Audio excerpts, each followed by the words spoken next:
Pardon? Salut les amis, j'espère que vous allez bien et j'espère que tout se passe bien pour vous. J'espère que la semaine elle a été bonne. Bah ouais, elle a été longue, hein. Mais j'espère qu'elle a été bonne. Et le week-end surtout. Tout à l'heure, match face à l'Atlético de Madrid. J'espère qu'on va bien terminer le samedi, hein. Bah ouais. Bon, je vous explique. J'ai pas l'habitude de mettre des vidéos à cette heure-ci. Mais, j'ai tenu à la faire celle-ci parce que il y a des trucs qu'il faut que je vous explique. Donc, j'ai voulu faire ça sous forme de photo, mais, mais c'était en espagnol, donc il a fallu traduire et traduire, donc et essayer d'avoir la bonne combinaison et tout, donc voilà. Donc, qu'est-ce qui se passe? Dans cette petite vidéo, on va aborder trois points. Donc, le premier point, c'est le fait que le FC Barcelone n'a pas de stade pour recevoir ses adversaires en phase retour à élimination directe de la Ligue des Champions. J'espère que j'ai été clair. Donc, il est dit, le FC Barcelone n'a pas de stade pour recevoir ses adversaires en phase d'élimination directe de la Ligue des Champions. Donc, le deuxième tour, vous avez compris. Ça veut dire quoi? Si en huitième de finale, on affronte par exemple Monaco, on va jouer l'aller chez Monaco, mais en retour, nous, on n'a pas de stade. Donc, je vous explique. Ça, c'est le premier point. Le deuxième point, c'est la situation avec Jules Koundé. Comme vous le savez, Jules Koundé est le joueur le plus utilisé actuellement au monde. Ouais, j'ai dit au monde. Je n'ai pas dit au FC Barcelone, au monde. Ça aussi, on va en revenir. Le troisième point, c'est la compo face à l'Atlético de Madrid. Et voilà, la situation de quelques joueurs, la situation du club. Et voilà, j'allais oublier. La situation surtout de Dani Olmo. Comme vous savez, il y a une possibilité de départ de Dani Olmo dès ce mercato hivernal. Donc, on va revenir là-dessus. Bien, on va pas tarder. On va commencer par le premier point. Je vous explique.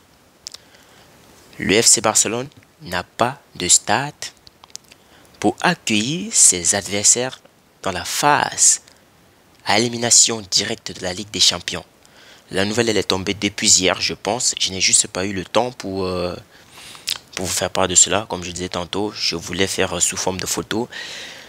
Mais c'était en espagnol, donc du coup, il a fallu traduire. Donc, alors, le communiqué, il dit quoi? Ils ont besoin d'un remplacement pour Montjuïc. Comme vous le savez, Montjuïc, c'est le stade où le FC Barcelone joue actuellement. Parce que depuis que le FC Barcelone a entamé les travaux, la rénovation de l'ancien Camp Nou, qui va être désormais le Spotify Camp Nou, ils n'ont pas de stade actuellement, donc ils jouent dans le stade de Montjuïc. Bon, c'est toujours en Catalogne. Bon, il se trouve que maintenant, il y a des problèmes avec ce stade et la nouvelle elle est tombée.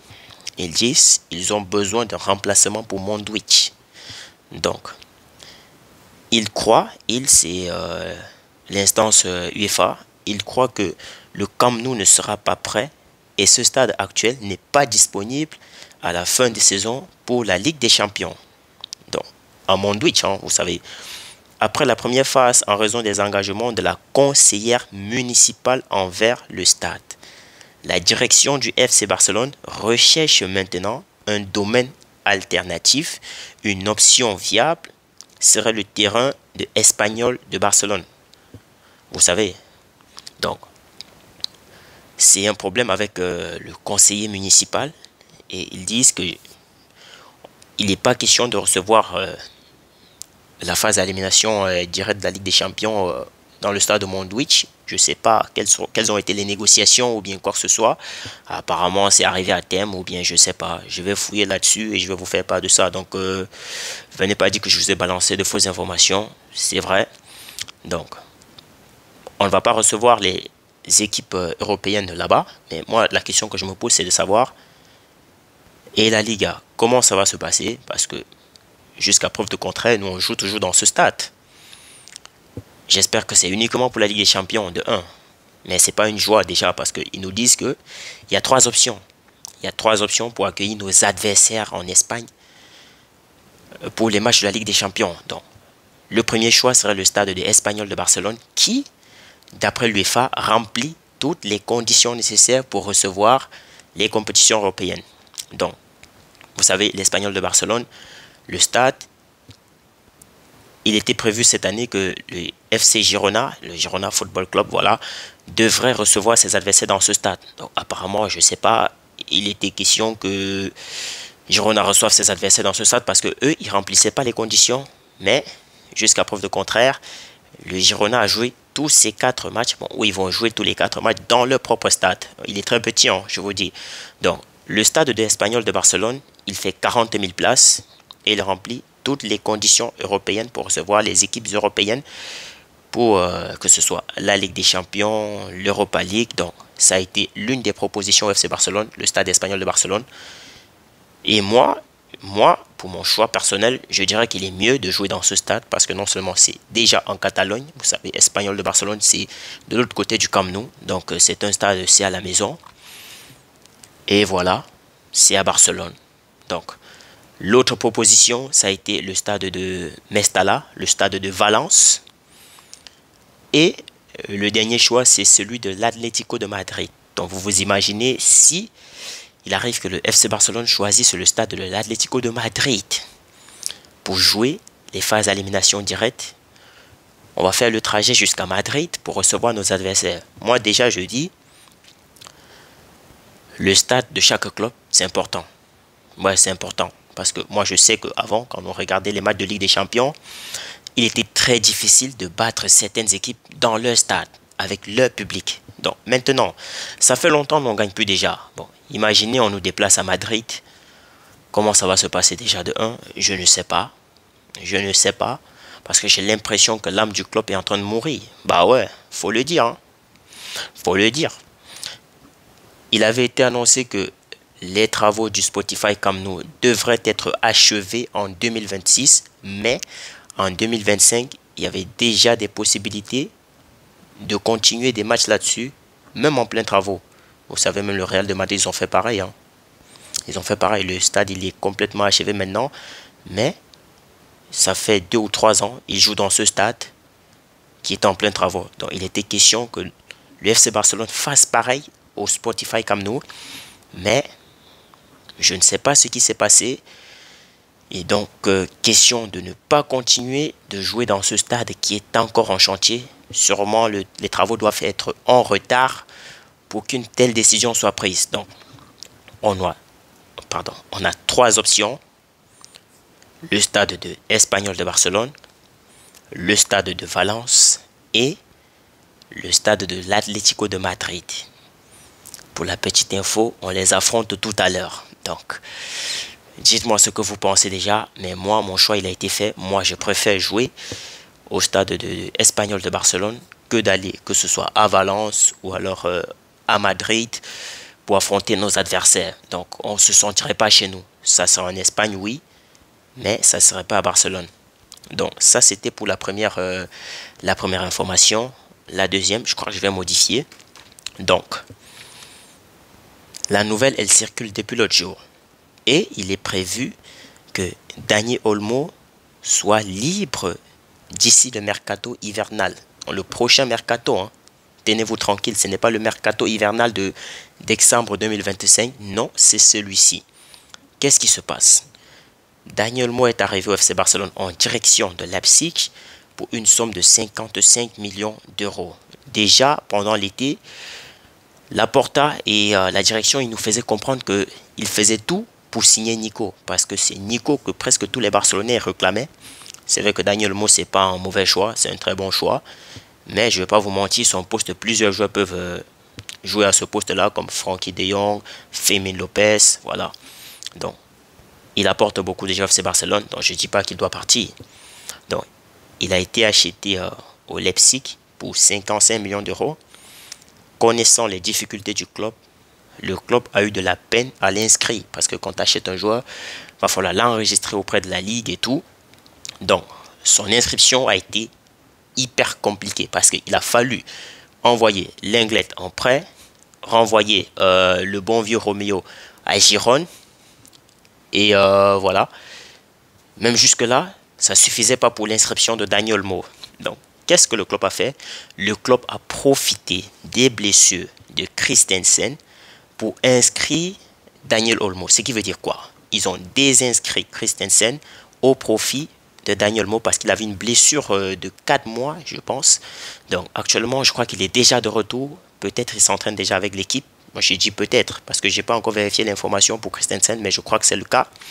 Donc, il est donc question maintenant, vu que Christensen doit faire son retour, Daniel Olmo doit être désinscrit. Donc, le Barça va devoir renégocier avec la Liga pour pouvoir inscrire définitivement Daniel Olmo. Chose très difficile au vu de la situation financière du club. Donc, libre à Daniel Olmo de choisir si oui, il veut rester ou bien il veut partir du FC Barcelone. Mais moi, je pense qu'ils se sont à l'aise à Barcelone. Vous savez, c'est un enfant du centre de formation, c'est un enfant de la Masia. Donc, il est très difficile pour ces gens de partir généralement de Barcelone. Donc, moi, je pense qu'il doit rester à Barcelone. Je pense qu'il veut et il va rester à Barcelone. On va juste trouver une solution afin de pouvoir l'inscrire définitivement en championnat, que ce soit en club et tout, parce que c'est un joueur hyper important. Quoi qu'on dise, il apporte beaucoup au FC Barcelone.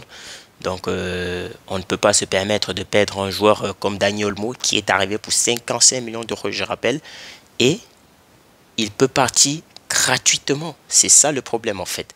Donc, il va falloir que le président Laporta, il trouve d'autres combines avec Javier Tebas, le président de la Liga, pour l'inscription de Daniel Olmo. Parce que, ouais, nous sommes dans le besoin.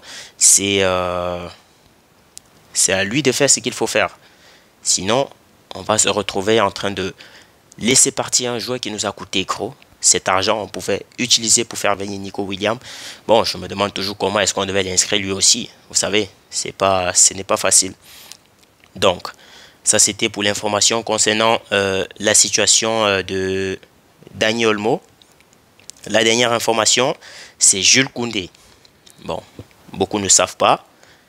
Mais Jules Koundé est le joueur le plus utilisé au monde. Je vous explique.